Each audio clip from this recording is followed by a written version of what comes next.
Hello and welcome to episode 21 of the Pokeballs Podcast.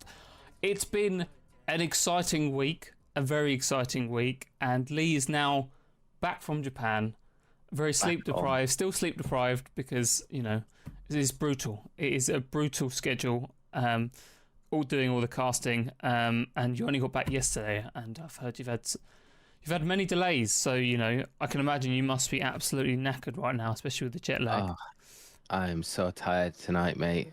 Yeah, it was so all in all, from leaving the hotel yesterday morning in Japan to getting back through my front door last night in the UK, it was 24 hours in total of traveling, man.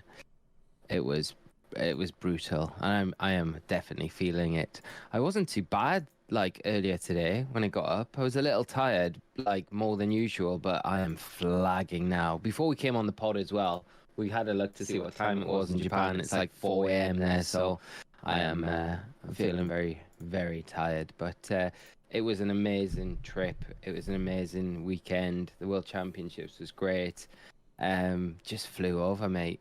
Flew over, but yeah, feeling very, very sleepy. I think I need just a few days to kind of get back to myself, and then should be fine. But yeah, Should be fine. feeling very tired.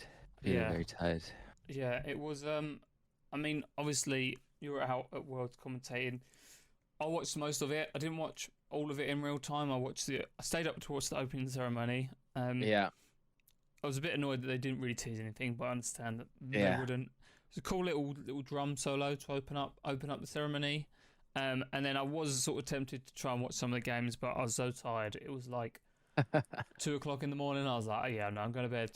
Yeah, you did well to stay up to watch the opening ceremony. To be fair. I was quite stubborn. I was like, I'm going to watch this, and then so that happened, and then on Saturday or on Friday, I spent the day watching the stream. Really enjoyed it because I wasn't expecting. So we're talking about the video game in particular, because that's what we like.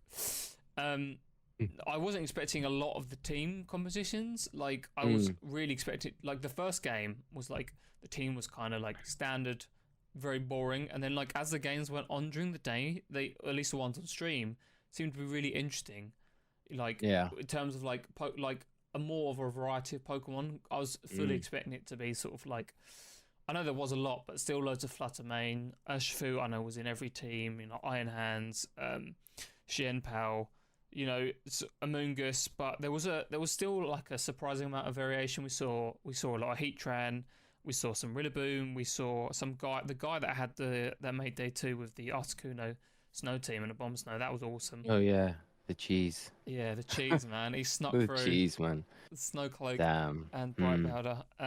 Absolutely brutal. And then obviously as day 2, some of the teams in day 2 obviously were a lot more consistent, so very similar because I'd imagine, you know, certain ones, the ones that are doing well, you know, are the ones that are going to, like, the consistent teams are the ones that are going to be doing well, so they're all similar. And then, you know, sort of by the time we got to like the top 32, I mean, all the teams were very similar. I wasn't expecting Iron Hands to be as popular as it is, but it was like everywhere, mate. Iron Hands was like it's like the one thing I think of like instantly, you know, like Urshifu was like pretty predominant, but Iron Hands was on like pretty much all of the like really good performing high-end teams, you know. It was such a good call for that tournament, I think, for the options that it kind of give players with, you know, that fake out support, give you good offensive pressure against like a lot of the kind of setup mons in the format or the big powerhouses, you know, like Tornadus was on a lot of teams, so you've got a good way to kind of hit that for good damage. Assault Vest gives you good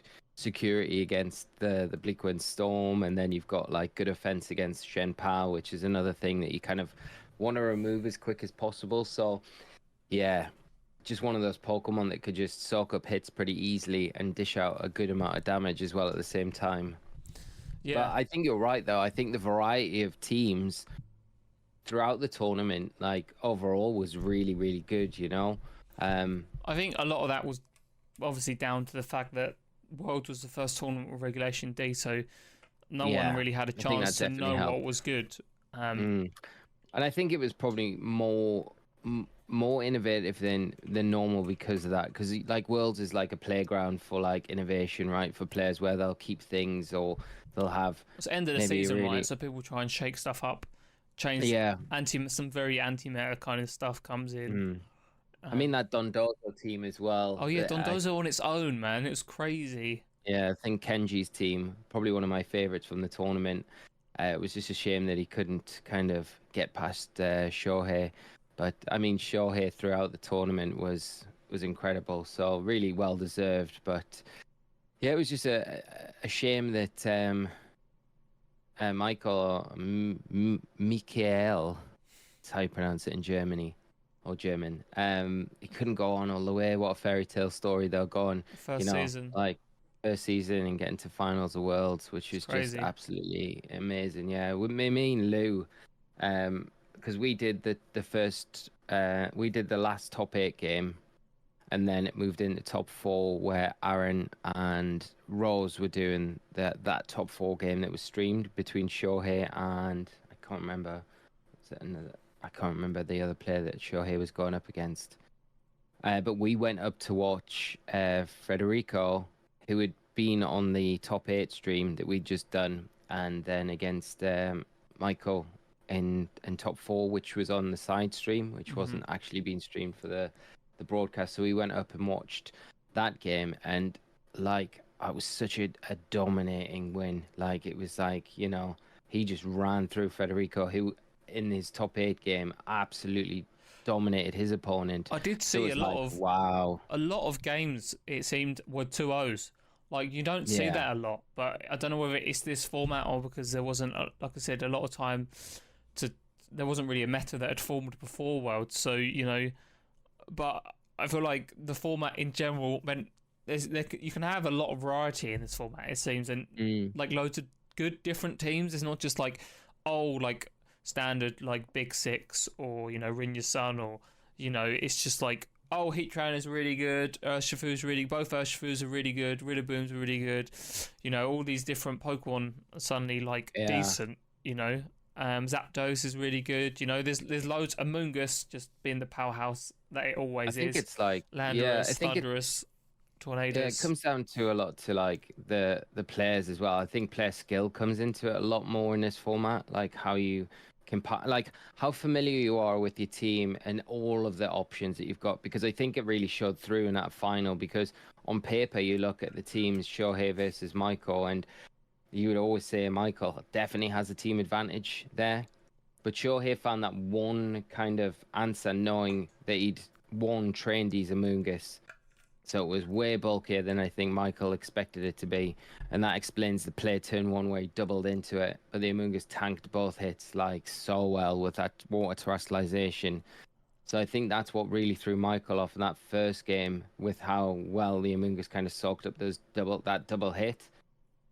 So I think like the comfort level with your team, like he knew like he'd be able to soak that up, and Amoonguss was his way to kind of like just be win. able to kind of shut down anything that Michael. He got lucky, because I think it would have went in game 2 if he hadn't had the actually it was game 1 where we had the icicle crash flinch onto the Rillaboom. Now I think if you didn't get that, I think he would have won game 1. Then who knows how it would have turned out, but it, you know, it's just not how it worked out. But I think like there was a little bit of luck in it. But you need a little bit of luck to win the World Championships, no matter your skill level, no matter how good your team is. He could have had loads of luck against him. You don't know. Like exactly. Yeah, RNG we don't know. We haven't seen. Icicle Crash is one of those moves where, you know, yes, it was very fortunate that he got the flinch, but it's a high risk, high reward move, right? Because it doesn't have 100% accuracy. So so you know, you play it knowing that if it does hit, it also has the chance of flinching, but then it has like, what is it, 80% accuracy? Yeah, and I think that's one of the reasons why Shenpao is so good as well in the format, because it's always going to give you that option. You know, you're not struggling to ever outspeed anything, so you've always got that flinch chance as well. It's a bit like Scofflander or Scoff Garchomp back in the day, you know, why they were so effective. You know, that rock slide. Yeah, and that's why they got it, because they could fish for it. They were always going to be, majority of the time, the faster Pokemon that was on the field, you know. So, yeah, for the same sort of reason, Shenpao always has that option, you know. And like Rock Slide, Icicle Crash can miss as well. But no, mate, the team selections from the players was amazing through the weekend. I thought we were quite spoiled with the matches that we were able to kind of showcase, and obviously there's a bunch that we couldn't, but like the majority of the field really showed their innovation. Yeah. Thanks for finding a word for me. My brain's a bit slow tonight. But yeah, it was amazing, mate. It was a great tournament. I think real good showcase of how strong the player base is within the scene. And it sets us up nicely to go into next season now, I think, with this tournament on the way. And I think you're probably going to see a lot of teams like Shohei, and like obviously like you do a lot of the winners teams and a lot of adaptations to getting around Shohei's team off the back of that. But it feels like there's a meta really starting to kind of come through. So come September, when the new season events start, it should be pretty interesting to see where things take a turn. Yeah, no, it's really exciting. But what about like, how was your experience as a caster? I mean, I know you did Worlds last year in London, but what was it like out in Japan? Was it much different? Was it the same? Was it better? It was definitely different to London. It's always going to be hard to top London because it's like London, right? But it's the home of Pokemon. It's like a one-off, once in a lifetime opportunity. It was just incredible. Japan as a place is, man, I already want to go back. Told you. It's such a cool place, so different from I don't think, if you haven't been, you don't realize how different it is to everywhere else that you could possibly go in the world. But it's very cool. The people are incredible. They're so polite and so friendly and so helpful. So that was really nice. I loved Japan. It was great, mate. I had a blast out there, just experiencing like the different culture, different way of life that they have over there, and just everything's so different. Loved it. The event itself was, I thought, really good from a production standpoint of view. There was some hiccups along the way, of course, like technical issues. There was obviously all of the issues with the hack checks, but the players got emailed a good long time before the event that these hack checks were going to be taking place, so they were warned about it coming into the tournament. So if you didn't act what actually on that, happened? Like, I know they do hack checks in general, but were they looking through people's boxes? Yeah, I heard, and looking for hacked Pokemon. Yeah, so if you had anything in your game that was hacked, or they could detect was hacked, then yeah. But I don't know the exact details on the hack checks, so I don't exactly know what they were, how far they were going with them. I just heard rumors, so I was curious to see what was going on. We didn't really get told how far they were going with the hack checks, but all I'll say is, this is the people that make the games, so imagine they would go as far as they can go. And apparently, even modifying your Switch in Japan is like, you can get jail time for it, like 5 years. Really? Yeah. Yeah. So on that basis, they can probably go down to the bite level with Pokemon to see if they're hacked, and they'll be able to detect it. So, but the players, like I say, the players were warned about it coming into the tournament. They knew this was going to be happening. And I think if that was me, I generally build all my teams from scratch. I do, right? You've seen me up at the early hours of the morning before an event, it's grinding not worth, Cherish shards and stuff. It's not worth the aggro getting DQ'd, especially if you're doing well in an event. So. And at Worlds, right? You've worked so hard all season, right, to get to Worlds. If you haven't built your team all season for the one event, it's not going to hurt. And it doesn't take long to do on Scarlet and Violet. And they just released that new raid event, right, where you got Blissey, so there was no excuse for you not to have a reason to easily get Tera shards that you needed. It was literally, with the Blissey event, it takes you 10 minutes to maybe get the amount of Tera shards that you need with just battling a couple of Blessies, right? So, they literally give everything to you on a plate leading up to the event to do it legit. So, yeah.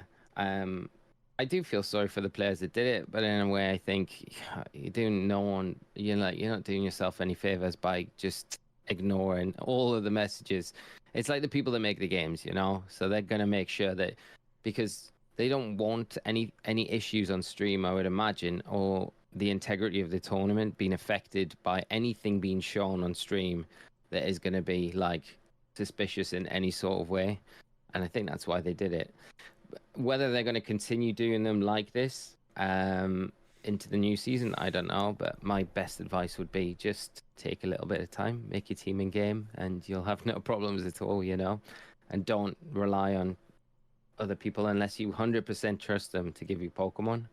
Yeah. That is the thing. Like, I think there is a lot of people.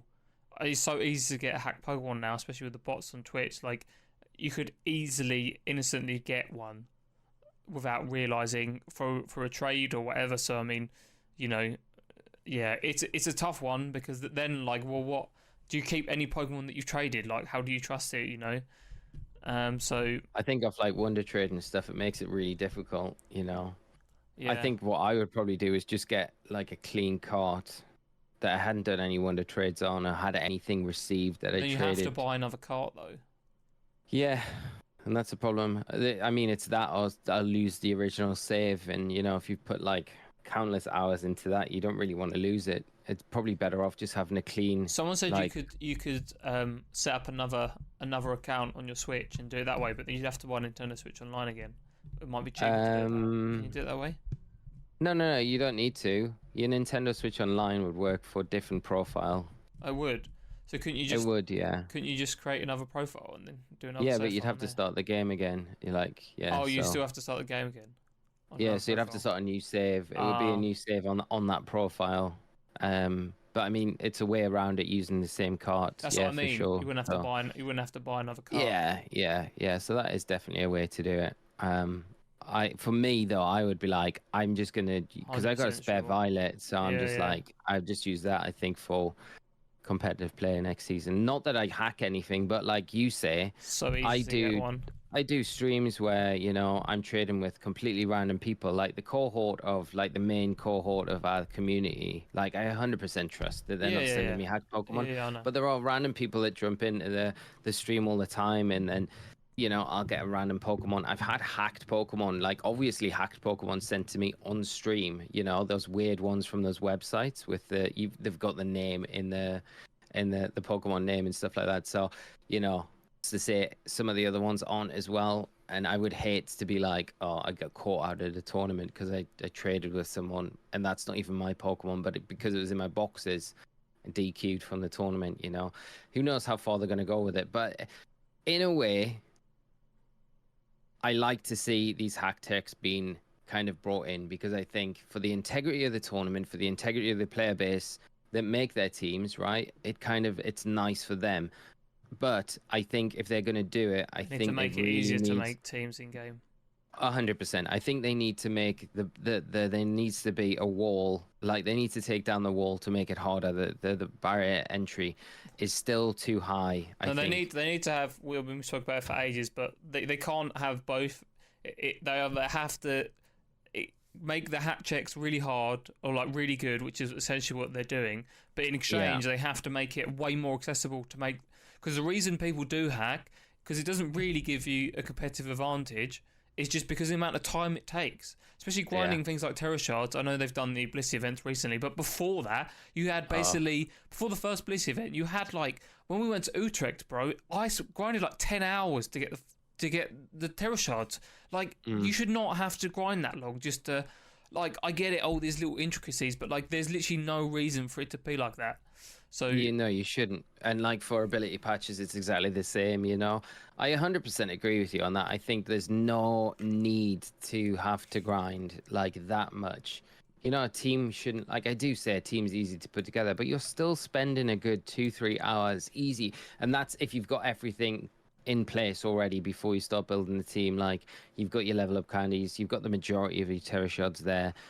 Also, before the DLC came as well, obviously this is not out yet, but there's still currently, without the DLC, no way to reset IVs other than like the berries. But like, and that's incredibly on top of that, you got to, and then on top of that, you've got to go out and battle Pokemon. Like, battle the Pokemon TM mechanic is so TM. stupid. They kind of made more things for you to do to team build and get the, like, it's accessible, but it's like way more grindy, and that's not the way that they, I completely agree. I think they need to take away those aspects or make them easier if they are going to have these incredibly difficult hack checks going forward, because I think it's going to put people off playing. They're going to be like, I haven't got time to do this and practice if I'm going to have to like do this every time. And if they aren't regularly doing like events like the Blissey event, you know, to kind of get more material very quickly. So yeah, we'll see where it goes, mate. But I'm sure with the DLCs, well, we're going to get an IV resetter. I'm sure there'll be an EV resetter as well, and I'm sure there'll be an easier way to max out your EVs if you want in certain things, and hopefully get ability patches and other stuff. So, and Tera shot. Hopefully, there's an easier way to change you your Tera want type really as well. is you want a system where you can use the Pokemon you've caught, but then just modify it. Basically, really easy. You just go in, change all the IVs, change the nature, change the moves. But like, just do it. You could even set it up. Oh, this can only be used for like competitive. Like, so you can't use it in game. As soon as you put it in like the battle tower, whatever you want to call it, like that's the tournament. That's those tournament Pokemon now. You can no longer use it in game. Yeah, they need a way to battle box lock as well. That would be helpful, and there wouldn't be any issues. But really, all they need is like an item called the customized coin, right? And that's like that. If you've got a customized coin, you take it to a vendor, and you can change anything on that Pokemon to anything it could be with just scrolling up and down menus, and it's all changed, and there's nothing else you need to do, you know? And it could be in a battle tower sort of facility where you can do it, and customized coin might be a bit of a pain to get, but not too difficult, you know? Yeah, like I said, it's something that they 100% need to do if they're trying to crack down on the hack Pokemon. Yeah, so that did delay the tournament a lot on day one. So the hack checks were taking like 20 minutes pre-match to do, because everyone that was going on to stream obviously had to be hack checked. So that delayed the day by quite a bit. But other than that, and then there was a few issues with the spectator mode when they implemented that in top cut of the tournament on day 2. Yeah, the first game they did, it like froze for like 30 seconds before anything happened. Yeah, that was a bit that was a bit awkward for me and Lou. I'm hoping were you just riffing? We were like, we didn't know what was going on, man. We were like, what's happening? Because we were like, we were expecting to go into like the player overview, talk about the players for a little bit, talk about the match, and then the match begin like it would normally do. So we ease into it through these stages. So we go from us to the stage, and it's the game's there, and we're like, what's happening? Like, are we actually in a game, or is this like a wrong screen that we're in? But it looks like the game's starting, but the game's froze, the abilities aren't going off. But we had to just run with it from there. And then obviously there was like a 23-minute delay between game 1 and game 2 because we were trying to figure stuff out. But we didn't really know what was going on. So it was a pretty difficult situation. We managed to get through it, I think, pretty well for the situation. But there was a few things like that. But I mean, when you're going to implement a new tool like that, it's good to test it before I'm hoping a lot of these sort of issues, like I said, it does feel like, especially with the spectator mode, that sort of coming back to the whole Scarlet and Violet being badly optimized for the Switch. It makes me really excited because, like, I know how well they can optimize games for the Switch. So even with like updated hardware, like I don't care really if the graphics look good. I just want it to run well. But I mean, the game does look dated. I don't disagree with anyone, but like I said, I saw a comment the other day, people being like, "Oh, this is a 2022 Pokemon game and with PS2 graphics," and then it looks shit, but like I don't care. They're still breaking records. Like it's definitely better than PS2 graphics, though. Like that's a mad exaggeration. Did that guy ever? That guy was probably not even born when the PS2 was around. So, PS2 graphics were absolute. Doo-doo. They were so bad. Scarlet and Violet look good for a Switch game. They look good. They aren't going to look. They're not going to look like Breath of the Wild or Tears of the Kingdom ever, though. In what world? Unless they have the development. This is my question, right? I'm tired today, so I'm just gonna lay this out, right? And this always annoys me. In what world did any Pokemon fan expect these new games to look like anything resembling Breath of the Wild or Tears of the Kingdom? Like, what planet are you living on? They had. What planet are these people living on? They're never going to look like that. Look at the state of BDSP, right? I love BDSP, but I wasn't looking for it to be a great looking game. It wasn't a great looking. I liked it, right? But I mean, like Sword and Shield obviously looked like Sword and Shield did, right? Like Scarlet and Violet, like what was it? Like how many years? 3 years after Sword and Shield, on the same engine. It's never going to look. Same console, like, same engine. It's never going to look like the next gen. Like, you know, I don't know, dude. We've been over this. I know we're repeating ourselves. There are reasons why Breath of the Wild and Tears of the Kingdom look good, because they had to look good. They had to be good games for the franchise. Like 10 years in development, though, these games. You know what I mean? There's a massive difference. And the thing is, right, I'm going to say this as well, right? Gen 10, when it comes out on the new Switch, right? It's not gonna look like Tears of the Kingdom. It's not. It's not gonna look like Tears of the Kingdom. It's not even gonna be close to it, and you'll still get people complaining about it. But you know what? It doesn't take away from the fact that Scarlet and Violet are still good games. Yeah, great games. They don't look terrible. Like, they don't look as in depth and as beautiful as we all want them to be. Like, don't get me wrong. I would love a Pokemon game that looked like Tears of the Kingdom, Breath of the Wild. I thought Pokemon Legends Arceus as a game looks nice. I think that the game design for that is nice. I think they did a good job with that. Probably better looking than what Scarlet and Violet do. But it doesn't really matter too much to me, because it's not really graphically it doesn't really bother me. And I might be in a really small minority here, but it's one of the last things I really care. Well, I don't really care about it, to be honest. I think people just have this expectation that as things new things should be better. But they are better. It's just they're not. I think they're unreal expectations. Yeah, I get it. Like I said, I think it's a mixed match of new things should be better. Tears of the Kingdom and Breath of the Wild exist. So like, oh well, they can clearly do it. You know. And just like people just moaning for the sake of moaning. Like realistically, the majority of the player base, I didn't really care that it looked the way that it did. Okay, yeah, it'd be nice if it looked a bit better, but like I'm not sitting Everyone there would crying. love that, wouldn't they? But you know, I'm still playing the game. You know, it is what it is. It's a handheld console at the end of the day. Like, you know, I know the Stream Deck exists, but again, this is like 7 years old now. This console, 7 years old. 7 years old, so stop fucking crying about it. Because Scott said so. Because I said so. That's I've always had a gripe with it, but yeah, that's my little tired rant over tonight. Yeah, Gen 10 is not going to look. Gen 10 will look better than Scarlet and Violet, but it's still not going to be. It's not even going to be. Temper your expectations, because you know if it is, it is. If it looks amazing. This is a win-win. Well, in my eyes, I mean, people are going to moan anyway. But you know, if you temper your expectations and it's it's a bit better but not amazing, you'll be like, okay, it's expected. You know, and then if it's amazing, you know, fucking let's go. But it's not really going to. To be fair though, I might just be really simple. You know, I might just be pleased very easily. Like, you know, I don't know, but I also think it's because I grew up from the beginning where.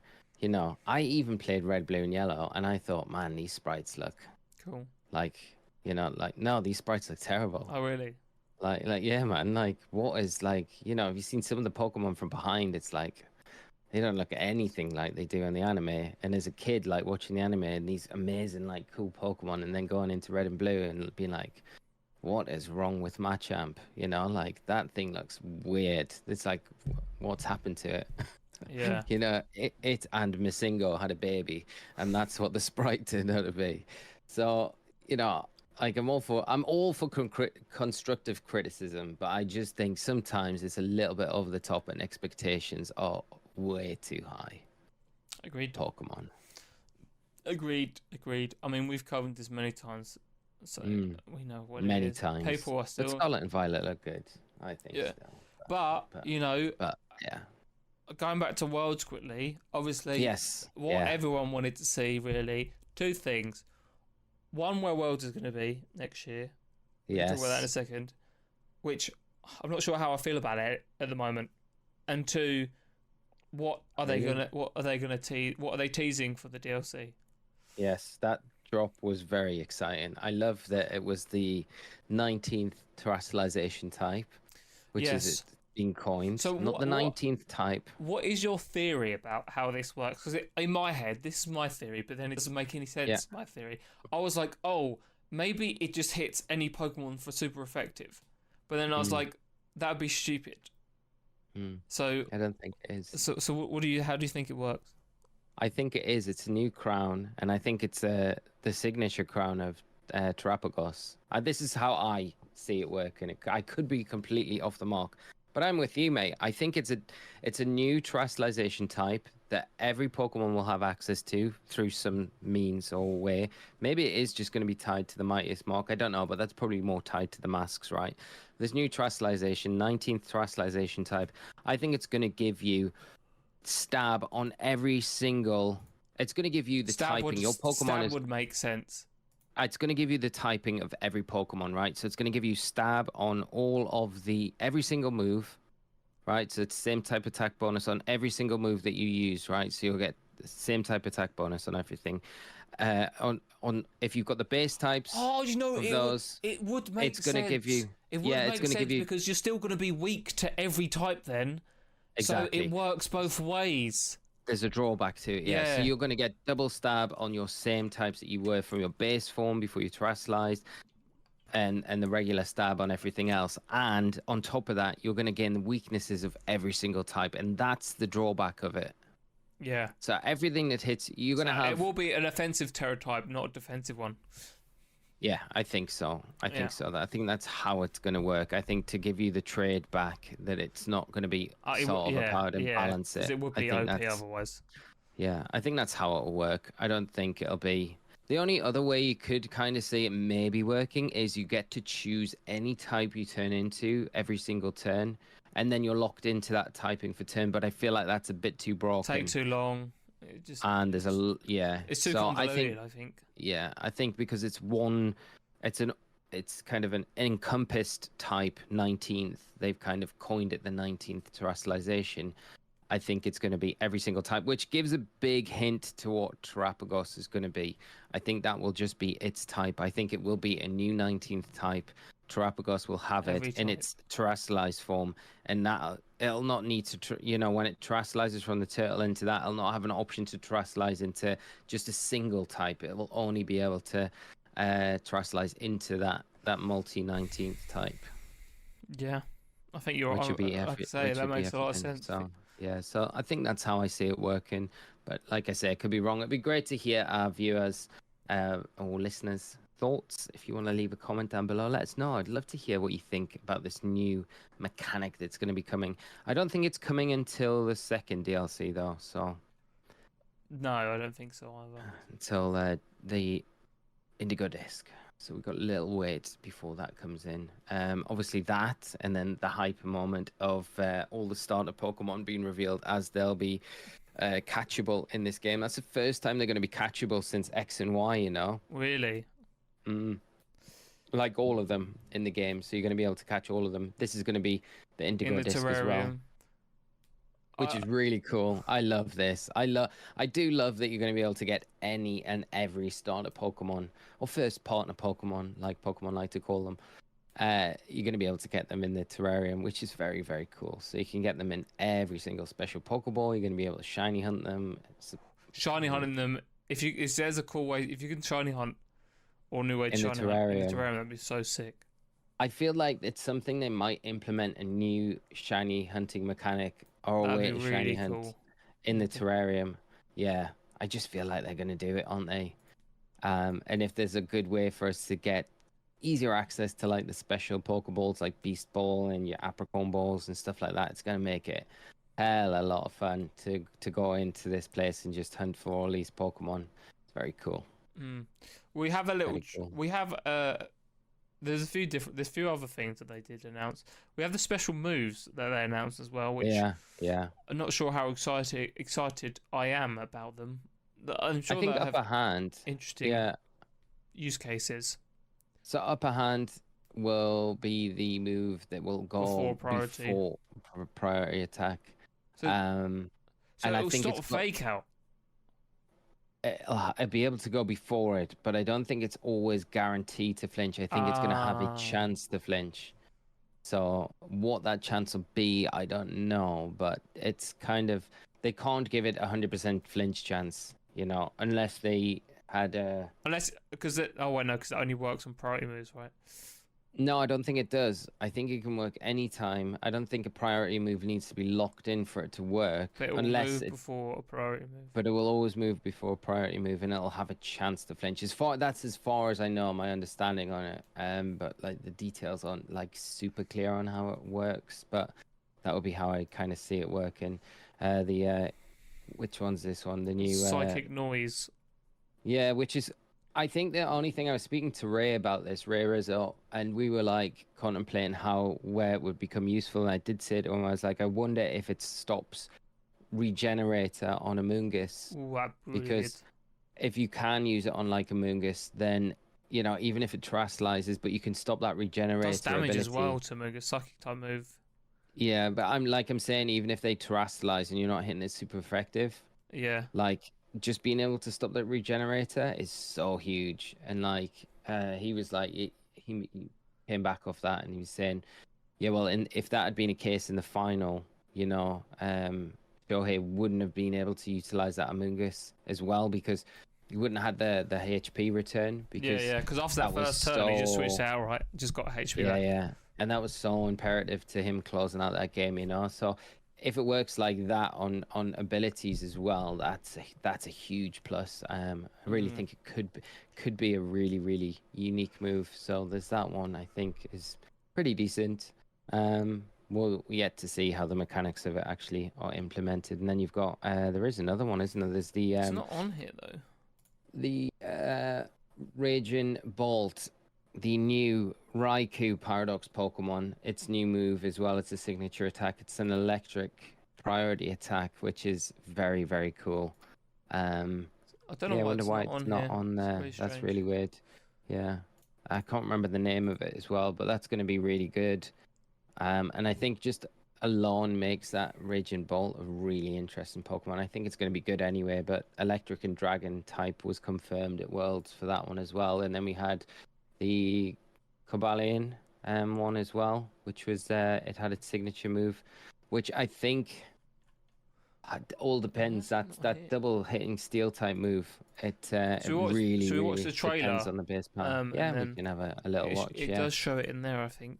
Yeah, so it depends on the base power of that steel type attack, though. I think this is very hype, though. This is very cool to be in the audience watching this. Weird that they started off with Indigo Disc. Yeah. Like, this is so cute, this little... I know, right? Tall chick, it's great. The Froggy, Tepig, everyone's happy. Every starter is back. First partner Pokemon appearing in spades. Yes, it's very cool. Chimchar. I love my Chimchar. I'm going to go straight for a Chimchar.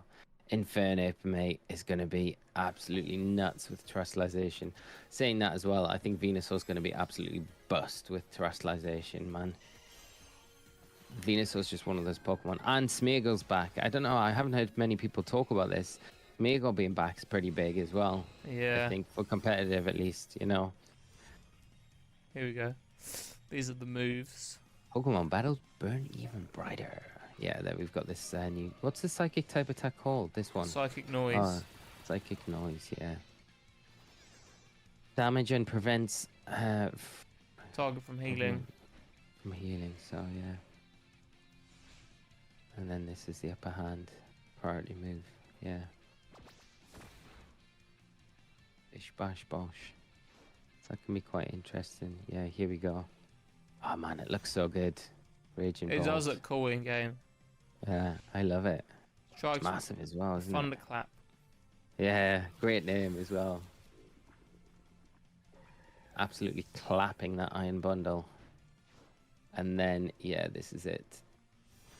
We've got Iron Crown. Steel Psychic is a crazy good typing as well. I just don't really... Tachyon Cutter. Is that how we're saying it? Yeah. Yeah, I don't know how... Twice in a row. Depends on the base power, doesn't it, really? Yeah. I think it needs to be like 70. That's literally what I was If it's thinking. 70, it's going to be really good. But if it's like lower, this is kind of interesting as well. This is where they show it, isn't it? Terrestrialization. Yeah. Every single type. And then this, yeah. Every type. And you can see, I think, in the background as well, it's got all of the kind of like smaller Tera crystals. And you can see here the crown's made up of every type, right? So it makes sense that is the mechanic, I think. I don't really know how else they would do it to have it balanced. So glad we have a release date, man. Yeah. The only other thing I could say about the terrestrialization type is as well, you know, if it's every type and they do it rather than just going off weaknesses, right? They go off strengths and weaknesses. It would have no weakness at all. So every move would hit it neutrally, right? Uh-huh. Because it would always have a resist. Because you're going to have every single type, right? Oh, so it would be neutral. So it could be neutral to everything as well, which would make it even stronger and stab off everything. No, I'd rather it be weak to everything. I think that would make a lot of sense. But yeah, it might be too difficult. It might not get used, though. That's the thing. And you have to think, like, Pokemon are introducing this new mechanic. They want it to be used, right? I think there might be just drawbacks to it where I don't know what drawbacks there would be to having to use it. Like they might limit its use for a set amount of turns. You know, it's terrestrializations for the entire battle. Mm-hmm. If you use this and let's say it has got no weaknesses, it's neutral to everything and it's got stab on everything and double stab on your base types, then they might limit it to like 5 turns and then you go back to normal. You know, but it might be like 5 turns you're active on the field, so you can switch it out and then bring it back in, and then you're still on your 5-turn counter. So that might be something that we see how it works as well, but who knows? We'll have to wait and see. Like I said, I'm sure we'll get many teasers in the upcoming weeks, particularly this example here. I don't know, you probably heard of this, about these influencers getting these care packages with a date on them, teasing something with the DLC, the 22nd. What date is it? The 22nd of August. Oh, really? Inside it had the what's the teapot Pokemon? It had tea stuff in it, so people were thinking a regional form of the tea Pokemon. Oh wow! So the 22nd of August. Yeah. That's cool. I've never seen that at all. Where is Austin John has it? Sinisty, isn't it? And Poltergeist. I think he had it. Oh, as Austin well. John. Austin got one, did he? Of course he did. Yeah, look. So it was all like, it was all tea stuff. So people were speculating, like I said. Or it's just, we're gonna just troll people, basically, you know. Yeah, that's interesting. But yeah, so we got Worlds in Hawaii next year, which I'll tell you one thing before we get into the Hawaii thing, right? So, guess who I was sitting along from watching the whole closing ceremony? Who me and Lou were sitting next to? Philly Beats? No. That would have been cool. But no. Austin John? Bit more high profile. Randolph? A bit more high profile, dude. One of the... Oh, Leonhardt? No. I'm just going to tell you because we're going to go around in circles. It's not a content creator. One of the game devs? It is the one of the creators, Masuda, dude. Masuda? Oh, shit. Damn. Yeah. He was just in the crowd, just chilling. No, we were in a VIP area. Oh, of course you were. I don't know. Well, it's weird how it worked out. We finished casting the juniors, and we were backstage, kind of supporting, Rose and Aaron going on, and then and Adam and Scott went up to do the finals, and we were like, let's go out into the audience, see if we can get a seat, watch the finals out front, and also then we'll have a seat for the closing ceremony as well, and the award ceremony and stuff. So we went out, and there was nowhere to sit, like on the main floor. we were like, oh, we're not going to get a seat anywhere. But there's this cornered off area like this, like they had these barriers up and loads of free seats in there. And we were like, I wonder if we can sit in there. Don't know. And then I was like, oh, Masuda's sitting in there. And is it, there was some others, I don't know the name, but they're definitely like the original game devs and stuff like that. Big higher ups. I was like, oh, we don't think so. It looks like just for them and their families. And I was like, but the spare seats. So I was like, Lou, let's ask if we can sit in there, which is basically my code for Lou, ask if we can sit in there. So Lou goes up to one of the security there, and she's like, can we sit in there? Because we have like all access all area passes. And this guy's like, speak to this man over there and see what they say, right? So Lou goes up to this huge guy, right? Like proper, like obviously a professional security guard. And she asks him and he's like, yeah, that's fine. Just take a seat in the front there, right? And we were like, bargain, this is amazing. Sweet as. So we sit down. I hadn't seen Masuda before this point. I'd only seen the other game devs that I kind of recognize their faces, don't know who their names were. I think Amori was sitting in there though as well, but further back from where we were sitting. Didn't know Masuda was sitting there anyway.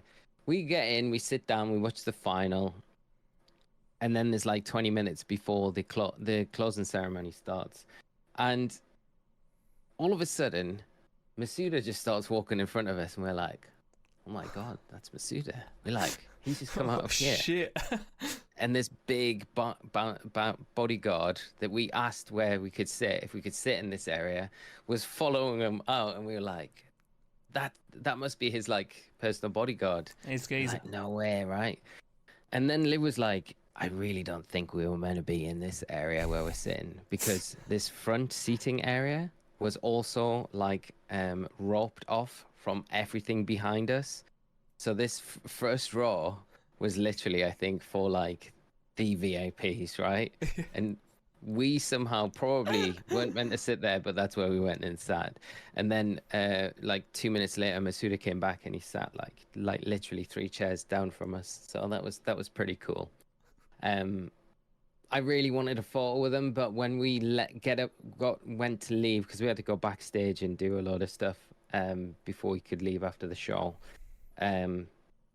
He was still filming. He was with his wife, or I expected it was his wife, and I just felt like, you don't want bothered. You're having a good time. You don't want me to ask you for a photo. As much as I would have loved to have met him, and I was like so close. Yeah, and of course, when he did his meet and greet earlier on, we were on production, so I never had a chance to do any of that. So it was a little bit sad, but at least I sat in the same row as him. I can say that, so that was pretty cool, mate. You could smell him. Could smell him, yeah. But no, that was pretty cool. That was a real highlight of. Even though it was like, it wasn't anything. It was still very cool.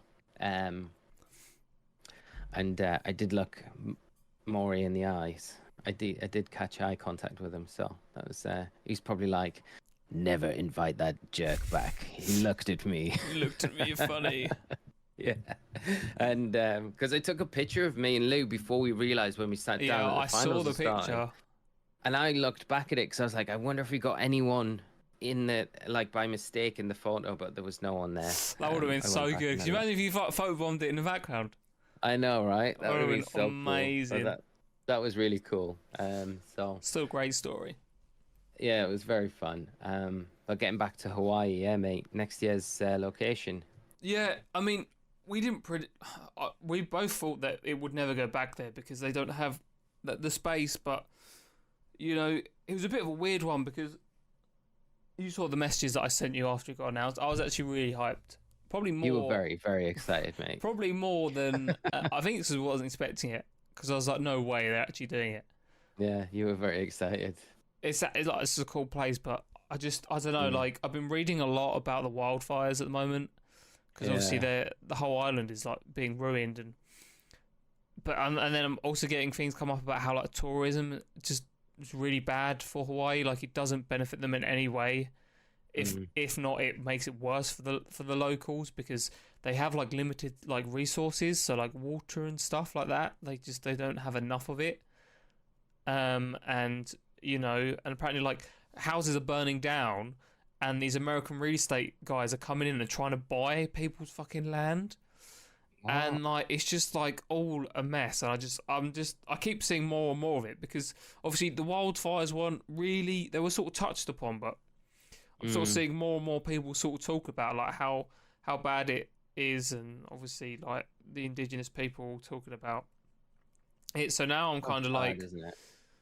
Obviously I would love to go to Hawaii, and whether or not I get the opportunity to go, but I'm just like, I don't really want to be disrespectful by going over there, or I mean, I'm sure the Pokemon Company, I know they donated 200k, which some people were fucking moaning about, saying it wasn't enough money, but they did something, and I'm sure obviously if they're holding worlds there, they're going to invest in the island, but I just hope that they do stuff, they invest it in a good way, not just like, we're just going to build this thing and just knock down houses or whatever. But I think as a starting point, you've got it like, it's the donation, it might not seem a lot, but it's better than nothing at this point. And no one else, and this is a thing, like no one else knows what Pokemon do. And I think Ishihara said himself, like, Pokemon has a special relationship with Hawaii. So on the grounds of that, you're assuming that there's probably going to be a lot more done to kind of help out the situation and make it better. And you got to say, like, the one thing that I would always say about like Japan, like, I think Japanese people are so respectful, so like mindful of like other cultures, people in other situations. Yeah, so you've got to hope in that light of things that things will be done. And if, like you say as well, it'd be like, I would like to do something myself to kind of, if there's anything I can do from my end, if there's stuff I can do to donate to help situations out there, I would like to do that. So people need to stop getting on the case of Pokemon, find out a bit more information, and maybe get up off their asses and help the cause out. If it's such a big problem, there's loads of issues in the world. I do agree with you, mate. It'd be nice if maybe if we get the opportunity to go, whether like maybe on your channel or on the podcast, we could do some kind of fundraiser for charity or something out there. It would be quite nice. That would be really cool. Yeah, like a stream, like a joint with this channel and my channel, and do something like that. It'd be cool to do. Yeah. But yeah, no, I totally, and I agree with you wholeheartedly on that whole thing. It's so sad to see, like, that side of it. And yeah, the tourist side, I didn't know anything about that before like this got announced. I'm like you, I was like reading about it before I got on the plane. I was like, man, it's really eye-opening that is like the situation. I never thought it was normally tourism like that. helps a lot. Yeah, like grows the economy, like the economy where people go a lot of. But yeah, I guess because it makes sense. They have limited resources and they don't have a lot of space, and so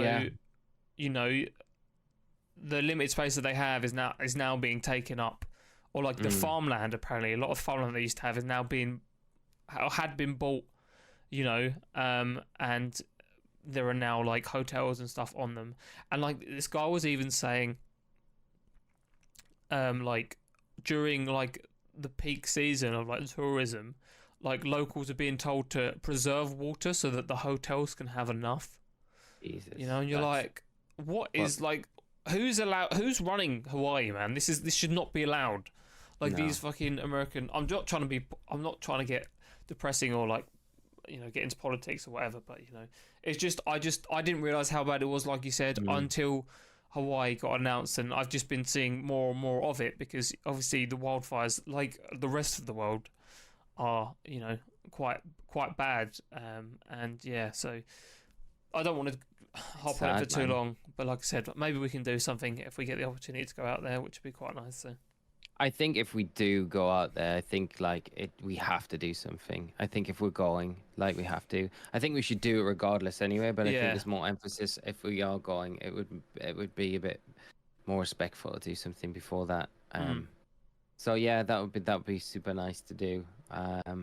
Yeah, let's do that. And obviously thoughts and prayers and all that with all the Hawaiian people, because at the minute it seems like it's a A really horrible situation, and it's not just Hawaii as well that's suffering from those things. You got like places in Greece and otherwhere around the world that are all, having those issues. And we had California, a few years ago now with all the wildfires over there.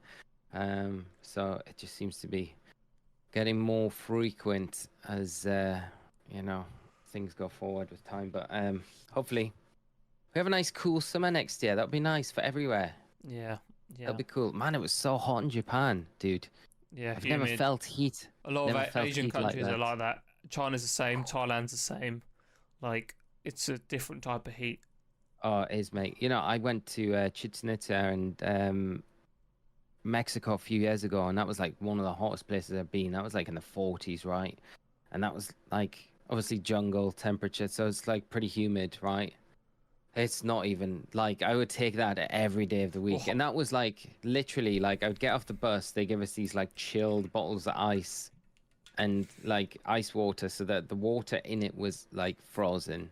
Right. And I'm not even joking, like 15 minutes later that water was like warm. It was like it wasn't great. But like Japan, man, it was so humid and so hot.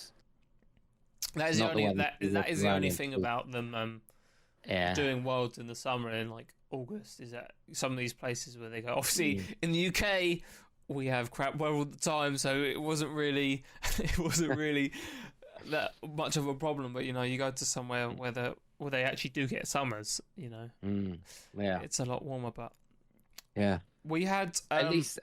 Go on. But yeah, Hawaii. Getting back to Hawaii, as much as there is all of the issues there at the minute, and all of the political issues around going there, tourism and things like that, I do think it's a very exciting venue.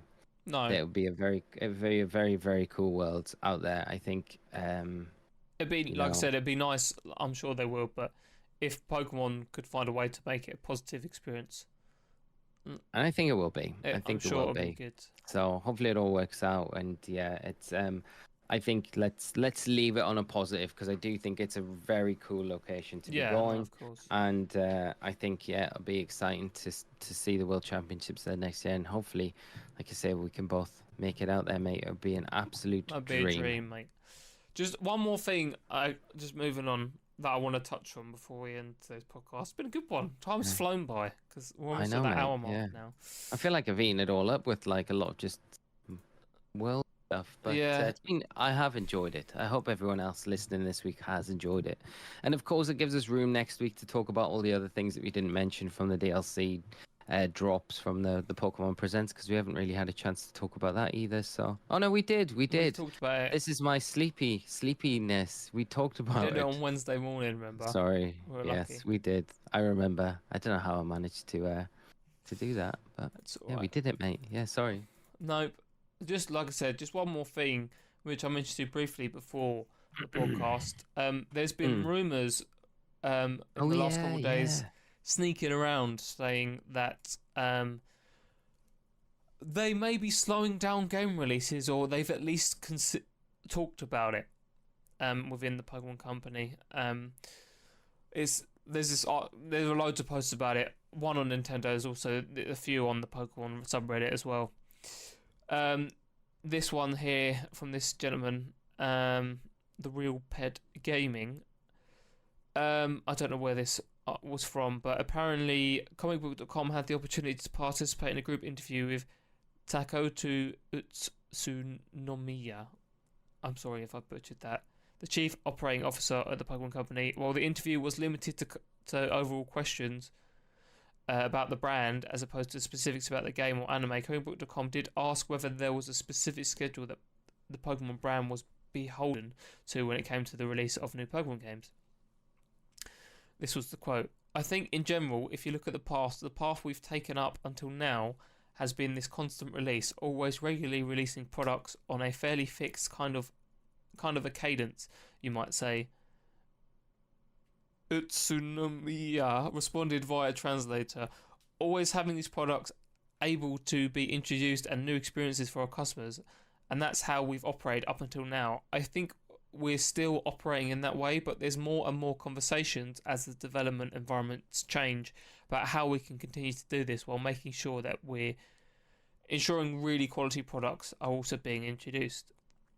So, as a lot of people were saying in the comments, and a few of these that I read, basically people were saying, this doesn't necessarily mean anything, but also, if they're having the discussions internally, it means that, like something might happen, basically, because it means that they're aware of the fact that, I guess the release of Scarlet and Violet was probably a bit of an eye-opener, maybe, one could say, about, maybe they should reconsider the release schedule. I reckon nothing's going to happen until at least after Gen 10 at this point.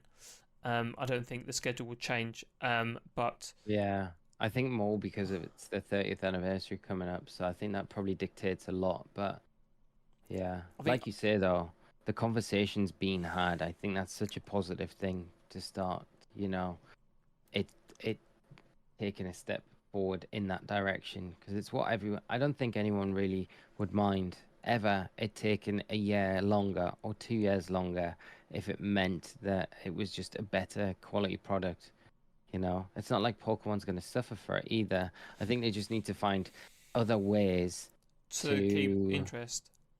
Yeah, and I think they could do it with just additional DLCs, because how long did DLC development take? I had legit have no idea, but I'm thinking it probably doesn't take that much longer. Once you have the base game, I reckon that's... I mean, I'm not a game developer, so I don't know. Maybe it takes forever, but like you say you release a game, say it takes...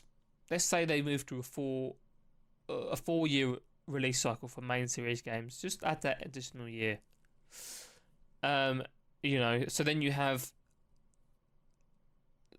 They could still do spin-off games in between, which I don't think would be a problem. I still think people would buy them. Or at least if they did, a bit like the World Cup and the Euros, they staggered it. So you had your main series game every 4 years, and then every 4 years in between, you get a remake. So every 2 years, you get a new series game, right? So each game would still get a development of 4 years, but every 2 years you get a game. And then in between those 2 years, you'd always have the first year where you have the development. Where you have the game, like we've just had this year. And then the following year, you drop the DLC before the new games comes out, whether it is the main series or just whatever side game they're testing out with. And then you do the same thing. You have the first year where people mess around with the game. You do events like they have done with the Tera raids. And then the year after that, you do drop the DLCs. And then, then the new game drops. And then... I feel that could be a lot more useful for them. A release cycle way, maybe 5 years. I don't know how they would do it with 5 years.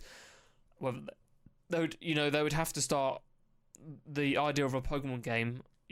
If it was having like 3 or 4 or 5 DLCs, they would have to start. The games would have to be a lot. It would have to be a much bigger project rather than just because, like we've said, the reason why they've been able to do such short development cycles for so long is because the games only really have a max. Well, I mean, obviously there are certain things you can do post game and stuff, but you can what the hell? You can complete the games in just air just went up my nose, and I just stopped breathing for a second, and I was like, "What is going on?" Your face there. But yeah, no. So it obviously, like I said, you can complete the main storyline in 20-30 hours if you're doing it quickly, and you could probably pump 50 hours into it. But if you're looking at, if they want to start releasing, like I say, you compare it to Tears of the Kingdom, you compare it to Breath of the Wild. These games, I know they have an even longer release cycle, but there is. Again, you have the main series game, but there's loads. Oh, you're still laughing. There's loads of there's loads of side quests and stuff you can do. Whereas I feel like they would need to add a lot more of that stuff in for. I feel like when you're at school and a teacher's telling you off and you're finding it really funny, but you're trying not to laugh, and because you shouldn't be laughing, it's making you laugh more. I'm in that cycle, but just explaining that's got me out of it. So yeah, sorry. Sorry, totally ruined the moment. No, it's fine. It's fine.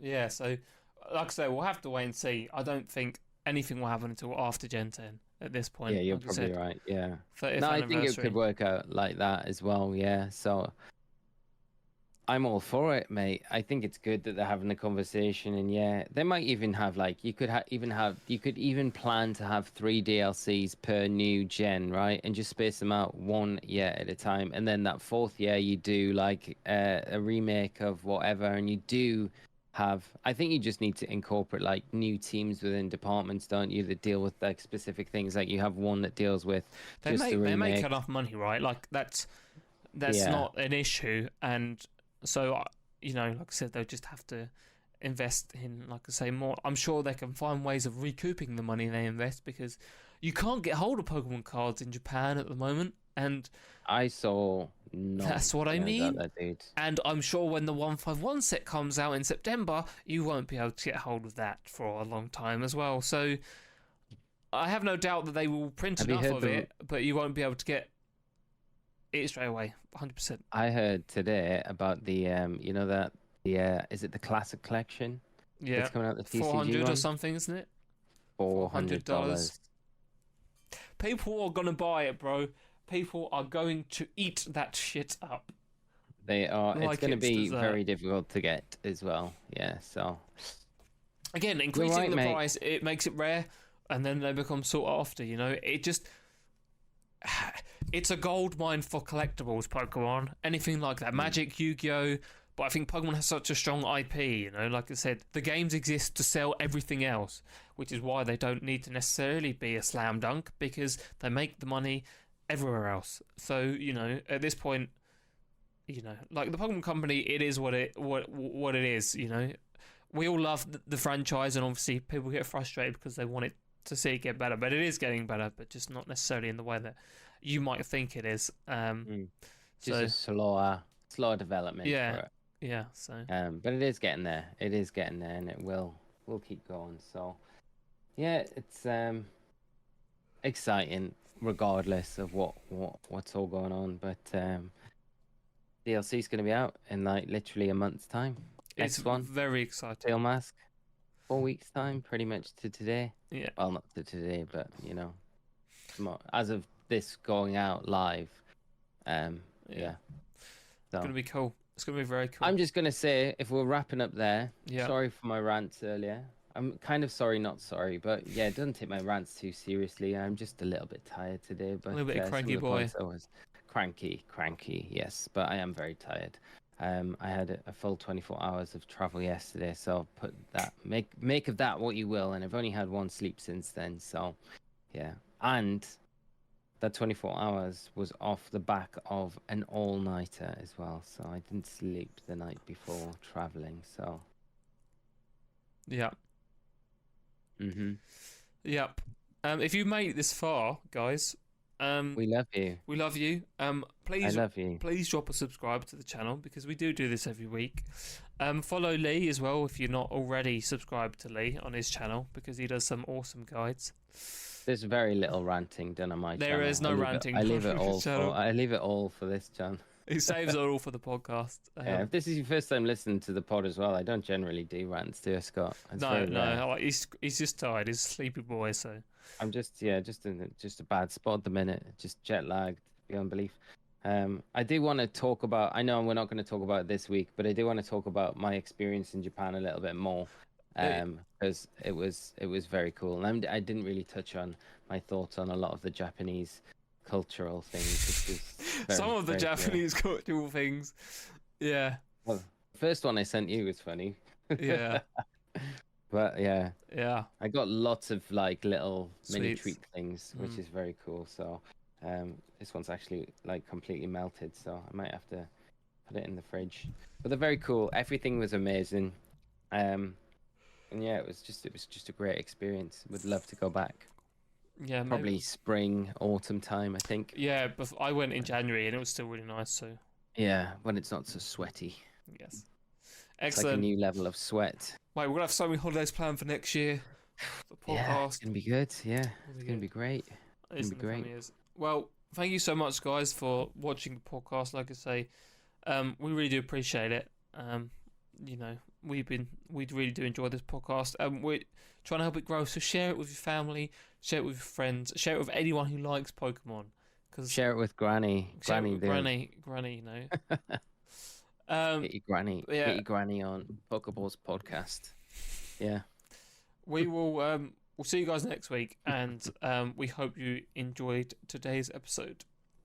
Yes, thank you so much, friends. Take care of yourselves, and we'll see you all next week. Drop a comment down below if you'd like to see us cover anything in particular next week.